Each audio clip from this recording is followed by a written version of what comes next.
बहुत समय पहले की बात है। एक नगर में लोग खुशियां मना रहे थे। उस नगर में खुशियों का माहौल था।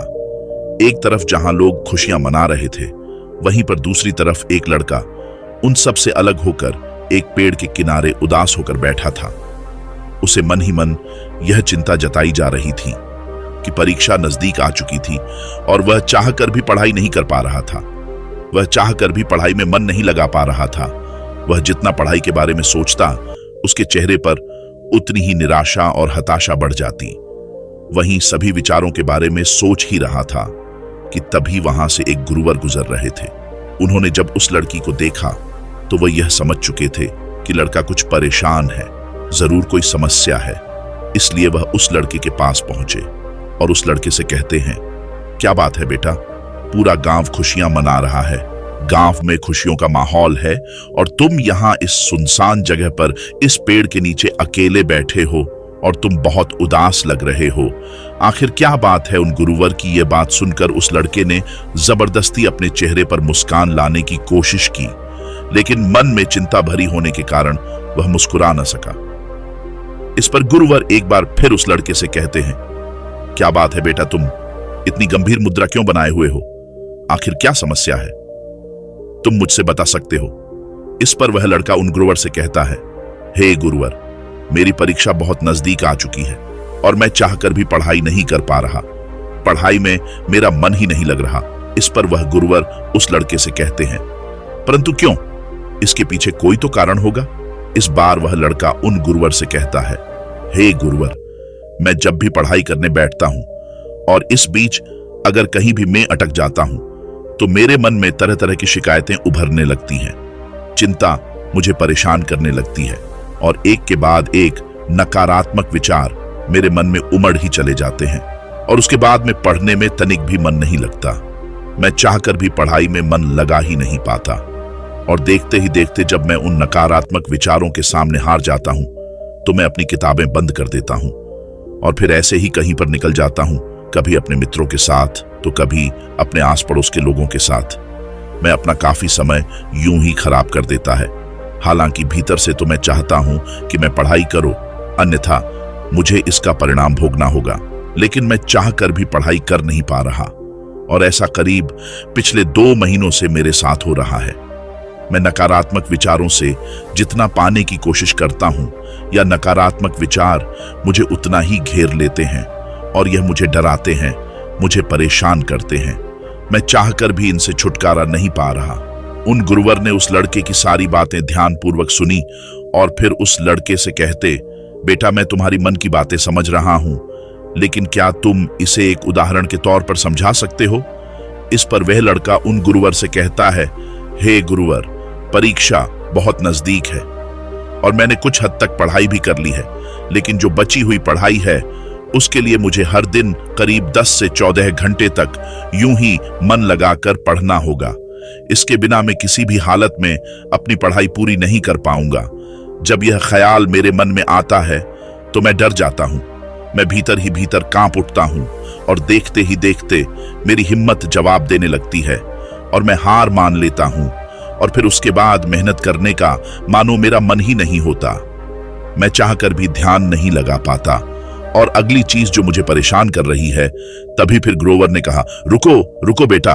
उन गुरुवर ने उस लड़के को रोकते हुए कहा, पहले हम एक एक करके तुम्हारे मन के उन नकारात्मक विचारों को समझने की कोशिश कर हैं, उन चिंताओं के पार जाने की कोशिश करते हैं, उनसे कुछ सीखने की कोशिश करते हैं। इतना कहकर गुरुवर उस लड़के से कहते हैं, बेटा, तुम ये कहना चाहते हो कि तुम्हें इस बात की चिंता है कि तुम अपनी बची हुई पढ़ाई कैसे पूरी करोगे, तुम एक दिन में इतनी मेहनत कैसे करोगे? तो क्या तुम्हें इस चिंता के पीछे कहीं ना कहीं शिकायत तो नहीं नजर आ रही?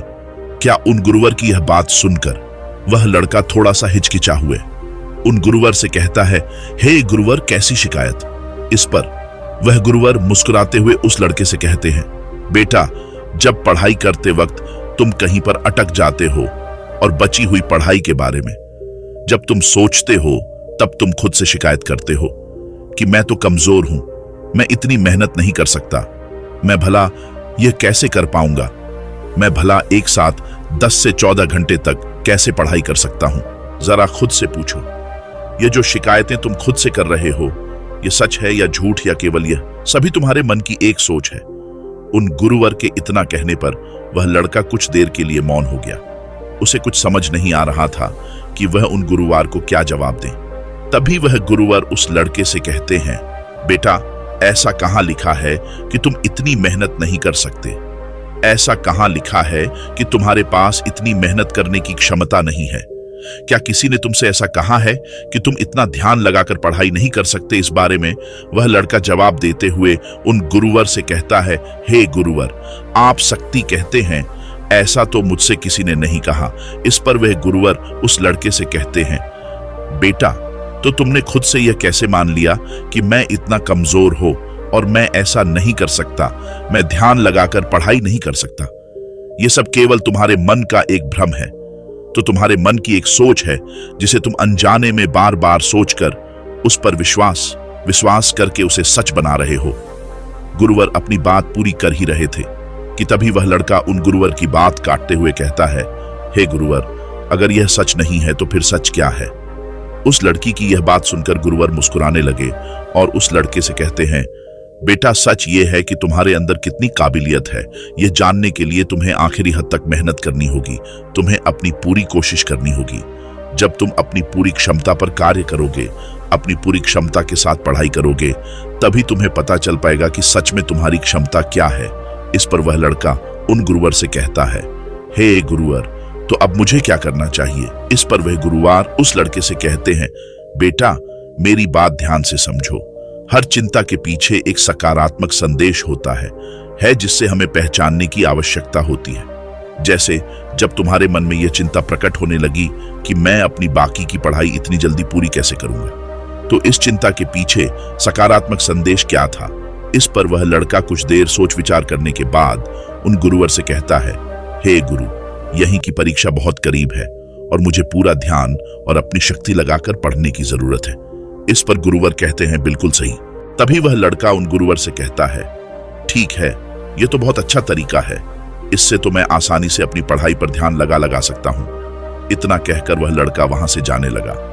तभी गुरुवर उस लड़के से कहते हैं, रुको बेटा, अभी चिंता पूरी तरह से पार नहीं हुई है। जब भी तुम उस चिंता के पीछे का सकारात्मक संदेश समझ लो तो उसके लिए धन्यवाद करो और आगे बढ़ो। अपने से कहो कि मैंने उस चिंता के पीछे का संदेश समझ लिया है, अब मैं पूरी ईमानदारी के साथ मेहनत करने के लिए तैयार हूं। मैंने यह भी स्वीकार कर लिया है कि मेहनत करने में मुझे कष्ट भी होगा, तकलीफ भी उठानी पड़ेगी, लेकिन मैं हार नहीं मानूंगा। यह संदेश मुझ तक पहुंचाने के लिए आपका शुक्रिया। आगे गुरुवर लड़के से कहते हैं, जब तुम खुद से ऐसा कहोगे तो तुम्हें तत्काल अच्छा महसूस होगा, हल्का महसूस होगा, क्योंकि तुम्हारे अंदर का विद्रोह युद्ध पूरी तरह से समाप्त हो चुका होगा और तुमने उस चिंता के पीछे का संदेश भी अच्छी तरह से समझ लिया होगा। तुमने यह स्वीकार कर लिया है कि हाँ, मुझे लंबे समय तक ध्यान करने की आवश्यकता है, मुझे मेहनत करने की आवश्यकता है, साथ में मुझे थोड़ी सी कष्ट और तकलीफ भी उठानी पड़ेगी। हो सकता है कि इससे मुझे थोड़ी थकान भी हो, लेकिन मैं मेहनत करने से पीछे नहीं हटूंगा। ये सब स्वीकार करते ही तुम हमारे अंदर एक ऊर्जा उत्पन्न होगी और ऐसा इसलिए होगा क्योंकि तुम्हारे मन का बोझ पूरी तरह से हल्का हो चुका है। तुमने उन चीजों को स्वीकार कर लिया है जो चीजें तुम्हारा मन तुमसे स्वीकार करवाना चाहता था, किंतु अब यही मौका है। इस मौके को खाली मत जाने देना और तत्काल इस पर निर्णय लेना, तत्काल इस पर काका करना, तत्काल इस सकारात्मक संदेश को अपना विश्वास बना लो। इसे बार बार दोहरा ताकि तुम इस पर पूरी तरह से विश्वास करने लगो। आगे वह गुरुवर उस लड़के से कहते हैं, बेटा, यह कठिनाई का ही समय होता है, जो कुछ कर दिखाने का हो, दर्द को ताकत में बदलने का होता है। इस दुनिया में जितने भी महान लोग हैं, जिन्होंने भी अपने जीवन में कुछ बड़ा हासिल किया है, उन्होंने इसी तरह अपनी शिकायतों, अपनी कमजोरियों को ताकतवर और सकारात्मक सोच में बदला है, उस पर पूर्ण रूप से विश्वास किया है और तभी वे लोग इतनी ऊंचाइयों तक पहुंच पाए हैं। गुरुवार उस लड़के से कहते हैं, बेटा, अब तुम मुझे अपनी अगली समस्या बताओ और इसका निवारण भी तुम खुद ही करो। इस पर वह लड़का कुछ देर सोच विचार करने के बाद उन गुरुवर से कहता है, हे गुरुवर, कभी कभी मुझे लगता है कि मैंने बहुत समय खराब कर दिया, मैं हार चुका हूं। अगर मैंने 6 महीने पहले मेहनत की होती, इन चीजों की शुरुआत कर दी होती, तो आज मैं कहीं और होता। मुझे ऐसा लगता है कि अब इतनी मेहनत करके मुझे कोई लाभ नहीं होगा। इस पर गुरुवर उस लड़के से कहते हैं, बेटा, अब मुझे यह बताओ, इस चिंता के पीछे शिकायत क्या है? वह लड़का उन गुरुवर की बात मानते हुए कुछ देर के लिए उन विचारों पर सोचता है, लेकिन उसे कुछ भी समझ नहीं आता। तभी गुरुवर उस लड़के से कहते हैं, बेटा, तुम खुद से शिकायत कर रहे हो कि तुमसे गलती हुई है और अब मैं इसे सुधार नहीं सकता। तुम्हें ऐसा लगता है कि गलती होना मतलब हार मानना, लेकिन जरा अपने आप से पूछो कि जो शिकायत अपने आप से कर रहे हो या कोई सच है या केवल सोच। इस पर वह लड़का कुछ देर सोच विचार करने के बाद उन गुरुवर से कहता है, हे गुरुवर, गलती मतलब हार मानना होता है। यह तो मेरी एक सोच है, लेकिन सच क्या है? इस पर गुरुवर उस लड़के से कहते हैं, बेटा, जब तुम संघर्ष करो तो तुम्हें खुद ही पता चल जाएगा। लेकिन अब मेरा यह प्रश्न है कि मुझे यह बताओ कि इस चिंता के पीछे का सकारात्मक संदेश क्या है? इस पर वह लड़का कुछ देर फिर से सोच विचार कर उन गुरुवर से कहता है, इस चिंता के पीछे का सकारात्मक संदेश यह है कि अब मैं यह गलती दोबारा नहीं होने दूंगा। मैं अपने जीवन में ऐसी स्थिति कभी दोबारा आने ही नहीं दूंगा जहां मेरी तैयारियां कम पड़ जाएं और मैं हार मान बैठूं आगे। वह लड़का उन गुरुवर से कहता है, हे गुरुवर, चिंता के पीछे का यह सकारात्मक संदेश मुझे मिल चुका है। आपसे मैं ऐसी गलतियां कभी नहीं होने दूंगा। मैं हमेशा सीखता रहा हूंगा, ऐसे में सही कम करने के पीछे ध्यान दूंगा, हर गम को सही समय पर करूंगा। इतना कहकर वह लड़का उन गुरुवर से फिर कहता है, हे गुरुवर, कुछ सकारात्मक संदेश को स्वीकार करने के बाद मुझे बहुत अच्छा लग रहा है। मैंने भी नहीं सोचा था कि इन चिंताओं के पीछे जो सकारात्मक संदेश होते हैं वह इतने ज्यादा शक्तिशाली होते हैं। आगे वह लड़का उन गुरुवर से कहता है, हे गुरुवर, कृपया करके मुझे एक बार और इसे अच्छे से समझाइए। मैं इसे अच्छे से समझना चाहता हूं ताकि मैं ऐसी गलतियां 2 बार न करूं। आगे लड़का उन गुरुवर से अपनी अगली चिंता बताते हुए कहता है, हे गुरुवर, मुझे इस बात की बहुत चिंता होती है। इतनी पढ़ाई करने के बाद भी यदि मेरा चयन न हुआ तो मेरे रिश्तेदार, मेरे साथी और मेरे गांव वाले क्या कहेंगे? इस पर गुरुवर मुस्कुराते हुए उस लड़के से कहते हैं, बेटा, चिंता के पीछे की शिकायत देखो। इस पर वह लड़का कुछ देर शांत हो गया और कुछ देर सोच विचार करने के बाद वह गुरुवर से कहता है, गुरुवर, मैं खुद से कह रहा हूं कि लोग मुझे पसंद करेंगे तो ही मैं खुद को पसंद करूंगा। इसका अर्थ यह हुआ कि मैं दूसरों की सोच पर निर्भर हूं, मैं दूसरों के हाथों की कठपुतली हूं और मुझे इस बात चिंता हो रही है। हे गुरुवर, मैं सोच रहा हूं, मैं जो शिकायत के पीछे का संदेश समझ पा रहा हूं वह सच है या केवल सोच? इस पर वह गुरुवर एक बार फिर उस लड़के से कहते हैं, बेटा, यदि तुम दूसरों की नजरों से खुद को नापा तो हमेशा खुद को छोटा ही पाओगे, क्योंकि छोटे लोग दूसरों के बारे में छोटा ही सोचते हैं। और इसी के विपरीत सच ये है कि यह तुम्हारा काम है कि तुम खुद की इज्जत करो। जो भी तुम कार्य कर रहे हो उसकी इज्जत करो और खुद पर भरोसा करो। यही सच है। तुम अपने बारे में कैसा महसूस करते हो, खुद पर कितना विश्वास करते हो, केवल और केवल यही मायने रखता है। आगे गुरुवर उस लड़के से कहते हैं, अब मुझे यह बताओ कि इस चिंता के पीछे का सकारात्मक संदेश क्या है?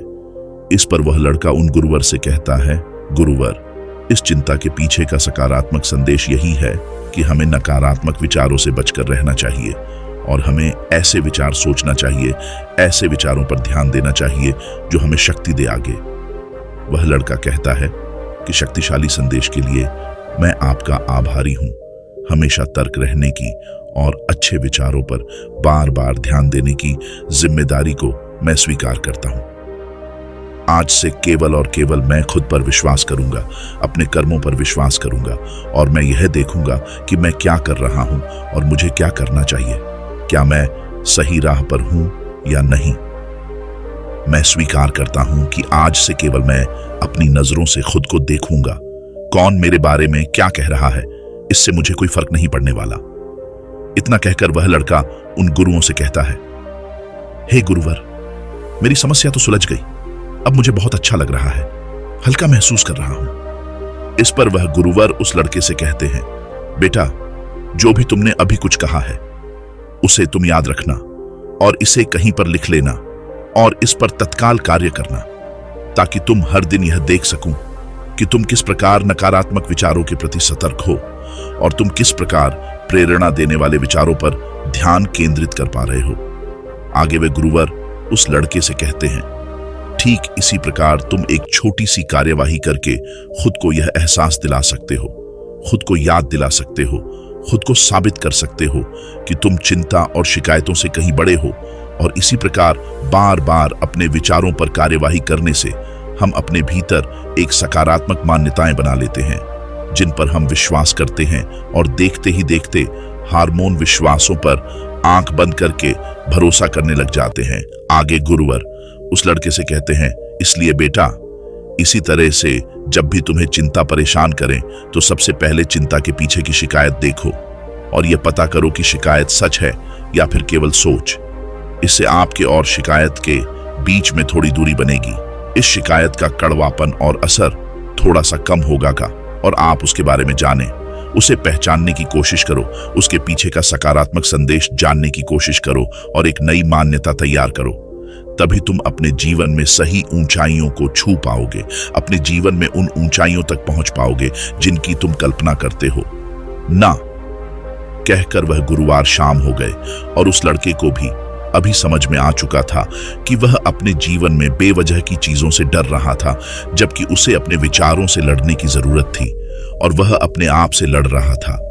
उसने जाने अनजाने अपने मन में नकारात्मक विचारों की मान्यता तैयार कर ली थी, जिन पर वहां आंख बंद करके भरोसा करने लगा था।